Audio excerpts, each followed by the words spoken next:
नमस्कार दोस्तों, मैं रंजना गुप्ता आज एक देवी गीत प्रस्तुत कर रही हूँ। एक भक्त देवी माँ के इंतजार में क्या क्या तैयारी किए हुए है, कैसे उनका इंतजार कर रही है, इसी भाव को व्यक्त करता हुआ एक गीत प्रस्तुत कर रही हूँ।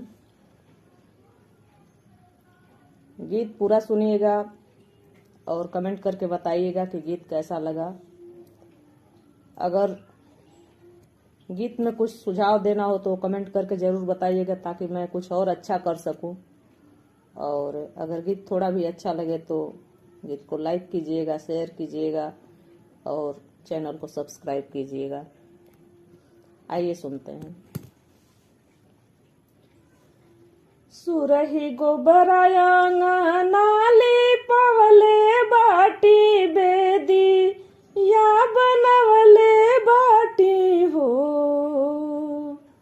सुरही गोबराया नाली पवले बाटी बेदी या बनवले बाटी हो। हे मैया गज मोती चऊ कापुरवले बाटी कलसा धरवले बाटी हो। हे मैया मोरी गज मोती चऊ कापुरवले बाटी कलसा धरवले बाटी हो। घिउवा के दिया ना जलवले बाटी आस न बिछवले बाटी आस न बिछवले बाटी हो। हे मैया मोरी नारियल चुनरिया मांगवले बाटी से है रागुथवले बाटी हो। हे मैया मोरी नारियल चुनरिया मांगवले बाटी से है रागुथवले बाटी हो।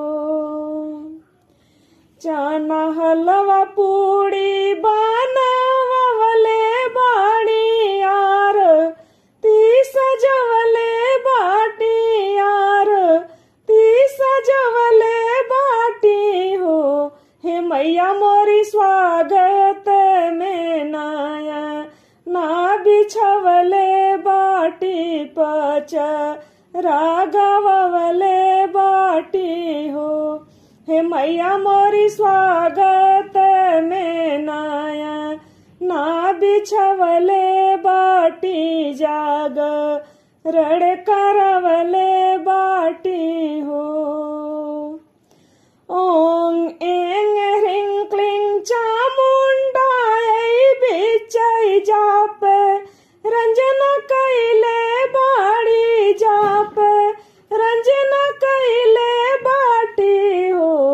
हे मैया मोरी एक झलक दिखलवले जाती आस रापुरवले जाती हो। हे मैया मोरी एक झलक दिखलवले जाती आस रापुरवले जाती हो। सुरही गोबराया नाली पवले बाटी बेदी या बनवले बाटी बेदी या बनवले बाटी हो।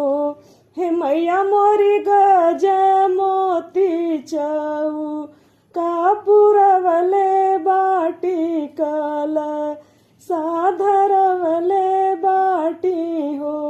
हे मैया मोरी गज मोती चऊ कापुरवले बाटी कलसा धरवले बाटी हो।